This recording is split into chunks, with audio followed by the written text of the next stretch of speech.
All right, Bill. Tell us about yourself. Well, I was born October 15th, 1950. I was born and raised in a house right up the front of the street that my dad built in 1947 after he got out of the war.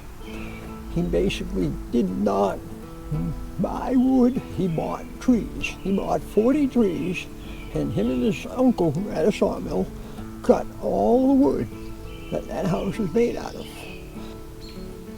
My father started out as a machinist, and then he got a job with a place that made molds, so he was a tool and die maker, which is a step up from just being a mechanic. And he worked at that most of his life, and then when that place was sold, he got out of the business and wound up being the chief safety engineer for Algonquin. Down on the other side of town here, they were making synthetic natural gas. At the time, there was a big fuel crunch.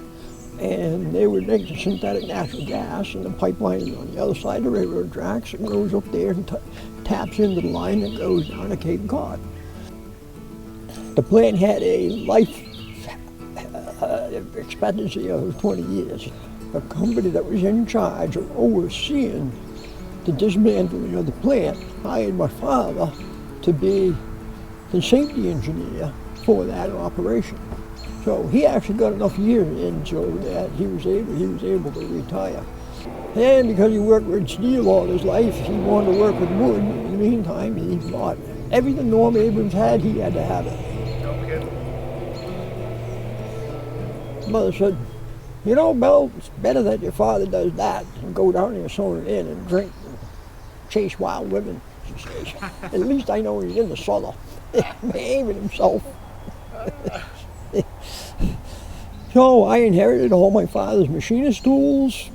I've got 3 oak cases full of calipers and dial meters and pin punches, and everything is brand new. It's all in the original cases, and it's all Starrett or Fowler, all brand name stuff. There's no Chinese knockoff stuff, and stuff that he bought. Yeah, and then I made a mistake and got married, and that didn't end well in 1994. And by that time, I had built this house, and I think it was the year 2000. I had an electrical salesman at the time. I was making a living as an electrical engineer up in Boston, and this guy says, you know, you're kind of a mechanic. He says, you know, I got a guy that has an old tractor. Would you be interested? Yeah, give me the address. I'll go and take a look at it. So I go and look at it. No idea what it is, all right? And tell the guy, yeah, I'll give you $200 for it. The guy says, okay. Well, come to find out, it was not a Silver King.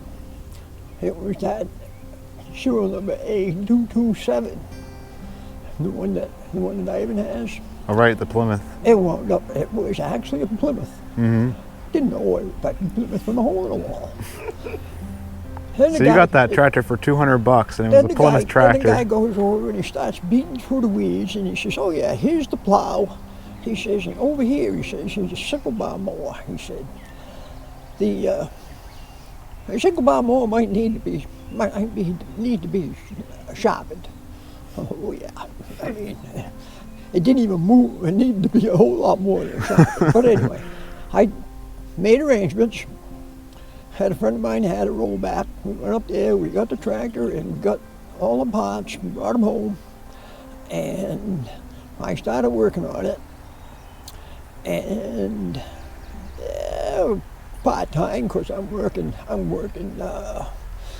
from 6 o'clock in the morning until 7 o'clock at night, having traveled back and forth to Boston. Did that for 30 years. It took me 2 or 3 months, all right? And then finally we cranked it, and that would not start. So I backed my car up to it, I threw a rope on it, and we pulled it ahead 10 feet. I let the clutch out, the thing started up and ran like a charm. Don't know why it wouldn't start by hand, but after that, once you started running, well, they would start two turns. With the crank. With a crank, start right up and run fine. And it had the original tires from 1934, 35. And those were the tires on it when I sold it. Of course, one of them had since deteriorated to the point where it was close to that. And I kind of got bit. And I said, you know, these are kind of nice. I got that one all painted up, a new set of decals. Man, that looks pretty good. And the guy says to me, he says, you know that Silver King? He says, I know where there's one. Oh, yeah? Where is it? So, went and looked at it and bought that one. And that started the fever. I had Silver King fever from that point on. And anything that said Silver King or Hercules IXB, I was on the scrounge. Ivan actually took a pickup truck and his trailer full.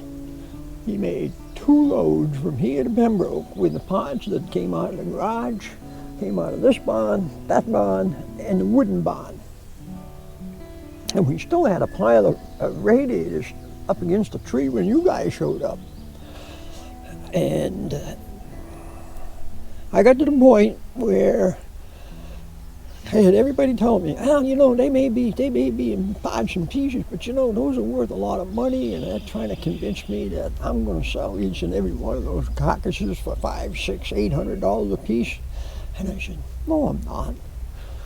So I'm 73 years old. I've got more work, as you can see, and all the donation work and the volunteer work I do for the Historical Society and for Save the Bay. In the meantime, the museum keeps me busy. They got 11 acres of grass over there, and they put me in charge of keeping it lower than a foot high. And, well, between the two of them, that takes up 3 or 4 days a week, and the rest of the time I work on little jobs like that John Deere that I'm rebuilding, and I'm going to be fixing the other two Silver Kings that are in the barn. I just figured, Ivan is an avid collector. I had seen some of your videos and had no idea how to get in touch with you guys. Fortunately, Ivan did, and I was very grateful. Even though they went for less than I could have got at a junkyard, I feel that all 19 of those tractors will never, ever see a junkyard. And that was my primary concern.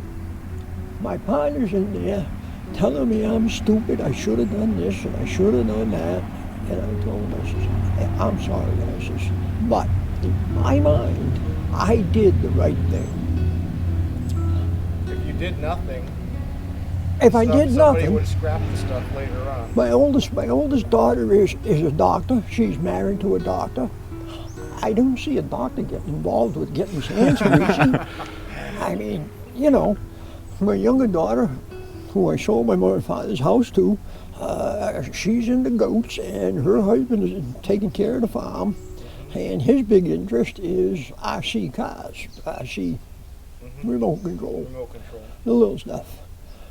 He's not interested in working on this.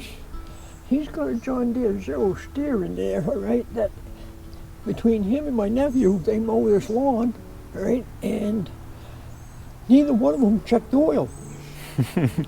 3 months ago, when the thing blew up, I got there, the guy looked at it, and he split the case, and he says, his motor is junk. So the bill came to, I don't know, $1,500, something like that. So, no, neither one of my son-in-laws are going to be into antique tractors or doing the stuff that the 3 of us are interested in. Well, Brendan here is 18 years old, so there's a few years of, if he stays into it, there's a lot of years there to restore some tractors. So. And I wish, actually, Brendan, I started when I was 18 years old.